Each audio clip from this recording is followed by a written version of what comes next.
የዚህ አይነት እድል ስትሰጡ ሰው የማይሆን ነገር ሊመርጥ አይችልም ይታወቃል። የሚያምነው መብት መተው አይኑ ያየ ገነት በዚያን ዘመን ገነት የምትባለውን ቦታ መረጠ። እግዚአብሔር ካንተ ጋር ይሁን። ቻው። መብታችሁን ልትተው የምትችሉባቸው እድሎችን እግዚአብሔር ያመጣል። ያለ ዕውቀት በሚነገር ቃል ምክርን የሚያጨልም እቅዴን የሚያበላሽ ማን ነው አለ እግዚአብሔር። ማን ነው አለ። ያችሁ እግዚአብሔር ይጠይቃል። ምን አረገ ኢዮብ? ምን በቃ መብቱን ሰውየውን የመኖር መብቱን የሰውየውን የምርጫ መብቱን የሰውየውን ፈቃድ የሰውየውን በፍጹም ኢዮብ አልጸለየም። ይሄን ኑሮ ለመኖር ጸልዮ ለምኑ ያገኘው ህይወት አይደለም፣ ፕሮግራሙ አይደለም። ግን እግዚአብሔር በቃ ይገባል። ፈቃዱን ለማድረግ ማንም አይከለክለውም። መጣና ጥያቄ አልጠየቀም። ለሚጸልየው ኢዮብ፣ ለቅኑ ኢዮብ፣ እግዚአብሔር ለሚፈራው ኢዮብ ምንም አላማከረውም። ማድረግ የፈለገውን ነገር ለማድረግ ሲፈልግ አቨለብል ሆነ። ይኸውላችሁ የእግዚአብሔር ነገር በህይወታችሁ እንዲመጣ የእግዚአብሔር ነገር በህይወታችሁ እንዲሰራ ህጋዊም ይሁን ሞራላዊ መብታችሁን ለመተው ሬዲ ሁኑ።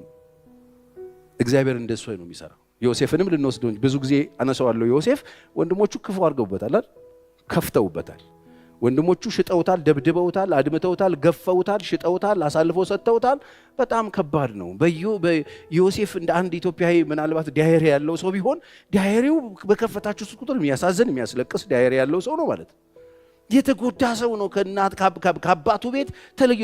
በጣም የሚወደውን አባቱን ያሳጡት። በጣም ከሚወዳቸው ቤተሰቦቹ የተለየው ሩቅ አገር ነው የተሰደው። ተሽጧል፣ ወይን ይገብቷል። ህይወት ውስጥ ያለፈበት መንገድ በህልሙ ያላየው ያልተነገረለት በህልም ውስጥ ይሄ ግፍ የለም። ያላየው ነገር በህይወቱ አሳለፈው። ወንድሞቹ። ማን ነው ይሄን ዋጋ ያስከፈለው? ወንድሞቹ። አሁን ዮሴፍ የት ነው ያለው? ጴጢፋራ ነው ቤተ መንግስት አልጋ ወራሽ ሆኖ ኦልሞስት አልጋ ወራሽ ሆኖ ግብፅን በእጁ ይዞ ዓለም ሁሉ ወደሱ እየመጣ ስንዴ እየመጣ የሚለመንበትና የሚገዛበት ሀገር ገዢ ሆኖ ንጉስ ሆኖ አምሮበት ቁጭ ብሏል። መጡ እነዚህ ወንድሞች ተግተልትለው መጡ። ማዳበሪያቸውን ጉያቸው ይዘው አሁን በቃ አይደለ እግዚአብሔር ጠላቶቹን አሳልፎ ሰጠው አይደለ። እነዚህ ያሳደዷችሁ በግፍ የሸጧችሁ በግፍ ዋጋ ያስከፈሏችሁ ሰዎች መጡኩ። ምንድነው የሚደረገው? ቁጥር 1 ወታደሮችን ጠርተ መበቀል ቅጥ አርገህ ወይን ይበክተት።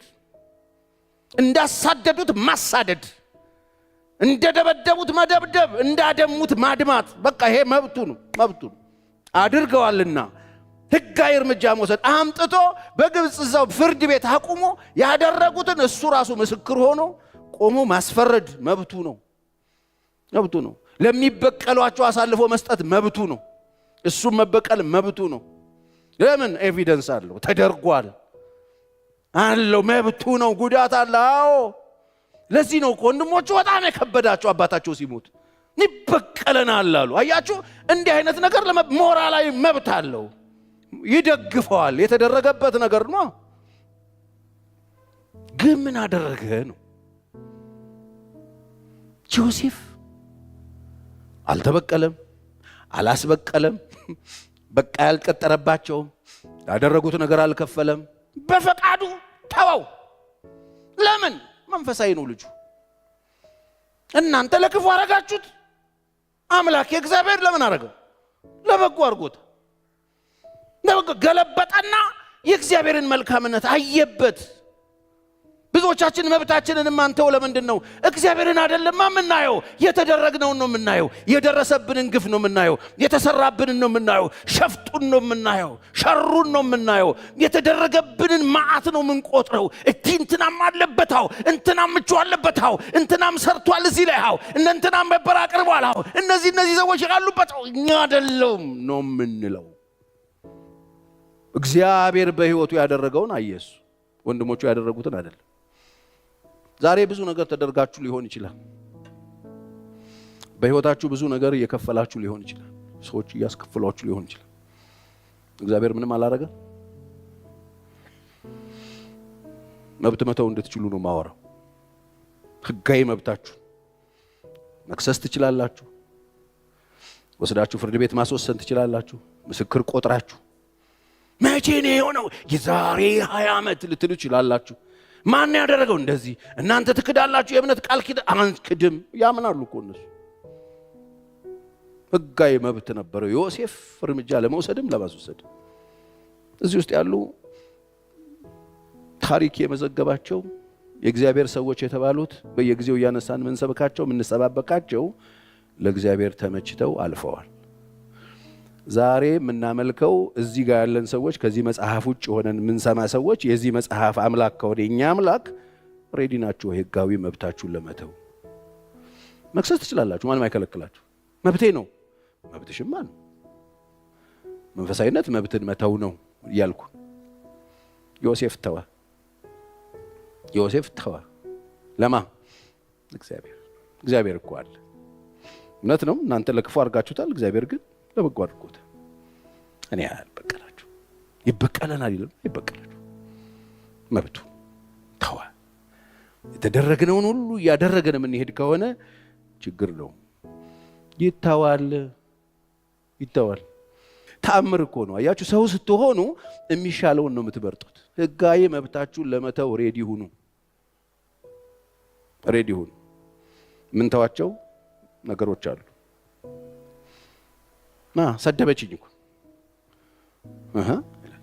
ተው እንደሱ አታርግ በቃ ተውለት። አልተውም በሰው ፊት እኮ ነው መጥረቢያ ነው አናትን ምለዋለኝ ብሎ እኔ ቢሮ ተው እያልኩት ጓደኛውን አብሮ አደጉን የቤተሰብ ሰው መጥረቢያ ይዞ ሰውየው እኔው እየፈለጠ ነው ደግሞ በአጋጣሚ ብቻ በሆነ በትንሽ ነገር የተጋጩት ይኸው በዚህ አናትን ነው ምለው ሲለው ሄደና ከሰሰው አንድ ምስክር አደረገና 4 ዓመት አስፈረደበት። ተው እያልኩት እንዴ ምን አለበት ቢፈልጠኝ ሳል አይፈልጠውም። ምናልባት ታስሮ ሲፈታ ሊፈልጠው ይችላል። የምሬን ነው ማውራ። አንዳንድ ሰው ታስሮ ሲፈታ ሊፈልጥ ይችላል። ተው የተደረገ ነው። ተው እዚህ ውስጥ ያው ንጉስ ዳዊትን እንውሰደው። ታስታውሳላችሁ ልጁ አቢሴሎም ያስቸገረ ጊዜ መጥቶ መንግስቱን ሊነቅል ሰዎችን ሰብስቦ ከመንግስቱ አባረረው። እያለቀሰ ወደ ደብረ ዘይት ተራራ ወጣ ይላል አይደል መጽሐፍ ቅዱስ። ዳዊት ታስታውሳላችሁ እያለቀሰ ወደ ደብረ ዘይት ተራራ ሲወጣ ሳሚ የሚባል አንድ ሰው አንተ ነፍሰ ገዳይ እያለ አይበትንበት አይደል ማላይ ዳዊት ላይ አንተ ነፍሰ ገዳይ ከሳኦል ቤት የወሰድከው መንገድ እኔ በጣም ነው የሚዘገንነኝ እሱ ሰውዬ። እሱን ላንብብላችሁ ባካችሁ። 2 ሳሙኤል ምዕራፍ 16 ንጉስ ዳዊትም ወደ ብራቂም መጣ። እነሆ ሳሚ የሚባል የጌራ ልጅ ከሳኦል ቤት ዘመድ የሆነ አንድ ሰው ከዚያ ወጣ። እየሄደም ይረግመው ነበረ። ማንን? ዳዊት ይረግመው ነበረ። ወደ ዳዊትና ወደ ንጉሱ ወደ ዳዊትና ወደ ባሪያዎቹ ድንጋይ ይወረውር ነበር። በንጉሱም ቀኝና ግራ በሕዝቡ ሁሉና ኃያላን ሁሉ ነበሩ። ሰው ነበረ ከዳዊት ጋር ብዙ ሰው ነበረ። ሳሚም ሲረግመው ሂድ አንተ ደም ሰው ምናምንቴ ሂድ ይለዋል ዳዊት። አንተ ደም ሰው አንተ ምናምንቴ ይለዋል እያለቀሰ የሚወጣውን ዳዊት ሰደው ሙልጭ ሂድ በፈንታ ነግሶልሃል። እግዚአብሔር የሳኦልን ቤት ደም ሁሉ መለሰብህ። አንተን የሳኦልን ቤት ደም ያፈሰስከው እያለው ነው። አሁን እየከሰሰው እግዚአብሔር መንግስትህን ለልጅህ ለአቢሴሎም እጅ አሳልፎ ሰጥቷል። እነሆም አንተ የደም ሰው ነህና በመከራ ተይዘሃል አለው ዳዊትን። አንተ የደም ሰው እየበተነበት አሸዋ። ይህን ጊዜ የጾርያ ልጅ አቢሳ ንጉሱን ይህ የሞተ ውሻ በቃ ደሙ ፈላ። አቢሳ የዳዊት ኃያላን መካከል አንዱ ይሄ የደም ሰው የሞተ ውሻ የጌታዬን ንጉስ ሰለሞን ይራገማል። ሊድና ራሱን ልቁረጠዋል። በቃ ኦሬዲ ልቁረጠው። ያደረገው ነገር አንገቱን የሚያስበጥሰው ነው አለ። ንጉስም እናንተ የጾርያ ልጆች እኔ ከእናንተ ጋር ምን አለኝ? እግዚአብሔር ዳዊትን ስደበው ብሎ አዞታልና ይረግመኝስ ለምንስ እንዲህ ታደርጋለህ የሚለው ማን ነው? አሁንም ጉዳዩን ለማን ሰጠ?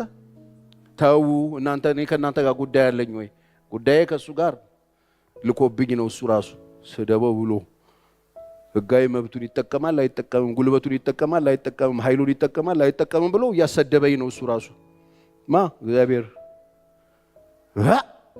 አው ምን አለኝ ከእናንተ ጋር? ዳዊትን ስደበው ብሎ አዞታልና ይረግመኝ ሰል ለምን እንዲህ ታደርጋለህ የሚለው ማን ነው? ዳዊትም አቢሳንና ባሪያዎቹን ሁሉ እነሆ ከወገቤ የወጣው ልጄ ነፍሴን ይሻል፣ ይልቁንስ ይህ ብንያም ልጅ እንዴት ነው? ይህ ከወዴ ከኔ ወገብ የወጣው ልጅ አይደል እያሳደደኛለሁ? ምን ብርቅ ታረገዋለህ? ምንድነው ብርቁ? ይሄ እኮ ሌላ ነው፣ የኔ ልጅ አይደለም ወይ እያሳደደኝ እያስለቀሰኛለሁ? ለምን እንደ ብርቅ ትቆጥሩታላችሁ አለ። አታካብዱ እኮ ነው እያለ ያለ። እግዚአብሔር አዞታልና ተውት፣ ይርገመኝ። ምናልባት በዚያን ቀን መከራዬን አይቶ ስለ እርግማኑ መልካም ይመልስልኛል አላቸው። አንድ ቀን መልካም ይመልስልኛል። በመከራዬን አይቶ እግዚአብሔር ሊፈርድልኝ ይችላል። በላይ ላይ የሚወርደውን ሊያይ ይችላል። አያችሁ፣ መብቱን፣ ጉልበትን፣ መብትን፣ ኃይልን፣ ገንዘብን፣ ያለንን ነገር ሁሉ የምንችለውን ሁሉ የምንጠቀምበት ሰፈር አልመጣንም። ጌታ ጋር ስንመጣ ኃይላችንም ጉልበታችንም ዝማሪያችንም ማን ነው? እሱ እስቲ ጌታ ነው። እጆቻችሁን አንሱና የኔ ጉልበት ብሉ እስቲ። ከዛሬ ጀምሮ ጌታ እግዚአብሔር ነው። ዳዊት ይችላል። ምንም አላረገ። ዳዊት ይችላል ማስደረግ። አቢሳ አለለት የተዘጋጀ ሬዲ የሆነ ይሄ ውሻ አንገቱን ልበጥስ የሚል ኃይል አለው። አይ ተውል። ዳዊት ይችላል። ኃላፊነቱን ለማን ሰጠ? ለእግዚአብሔር። ይሄ ጉዳይ፣ ይሄ መከራ፣ ይሄ ችግር በዳዊት ላይ መጥቶ የነበረው ያ ሁሉ መዓት አለፈና ያ እግዚአብሔር አምላክ የአኪጦፌልን ምክር ከንቱ አረገና አቤሴሎምንም በግንድ ላይ አንጠለጠለና የነበረውን ጀማና መከራ በተነለትና ዳዊትን ወደ ቤተ መንግስት መለሰው። እግዚአብሔር ሲመልሰው ሳሚ መጣ።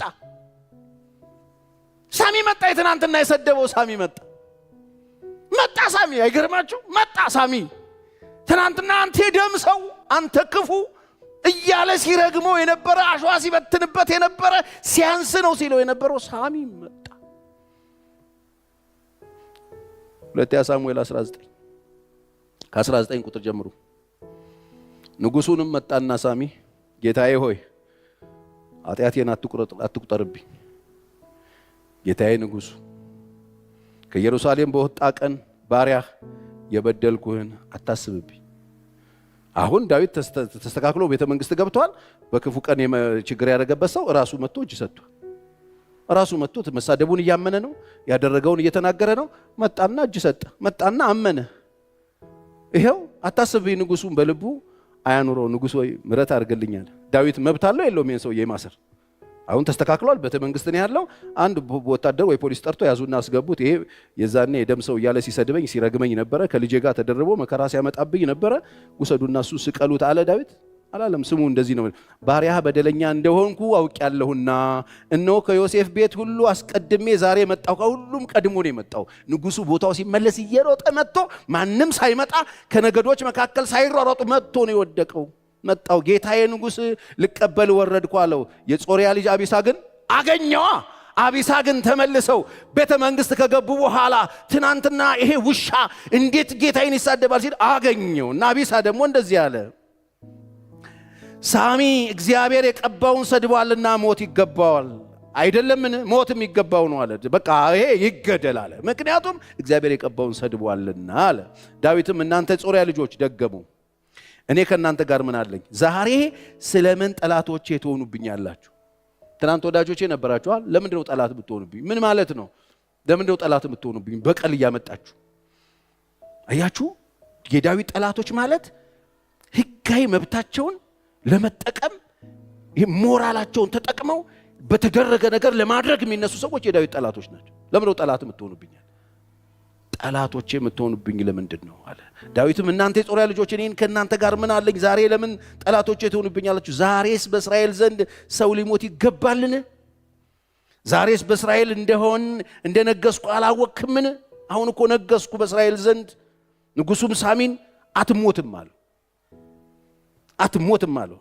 ንጉሱ ማለለት፣ ሳሚ ሙት አትሞት፣ ሕያው እግዚአብሔርን አትሞት፣ ትኖራለህ። መብቱን ተወ። መንፈሳዊነት ማለት ይሄ የበደሏችሁን፣ ክፉ ያረጉባችሁን፣ የሰደቧችሁን፣ ያዋረዷችሁን በመልካም ፈንታ ክፉ የመለሱላችሁን ስታገኙ ምንድነው ልባችሁ ውስጥ ቶሎ ይመጣላችሁ? መበቀል ነው ወይስ መተው? በጣም የሚገርም ነው። እነዚህን እንደ ልቤ ካላለ እግዚአብሔር ማንን ሊል? ይሄውና ልክ እንደ ልቤ የተባለው ይሄ ነው።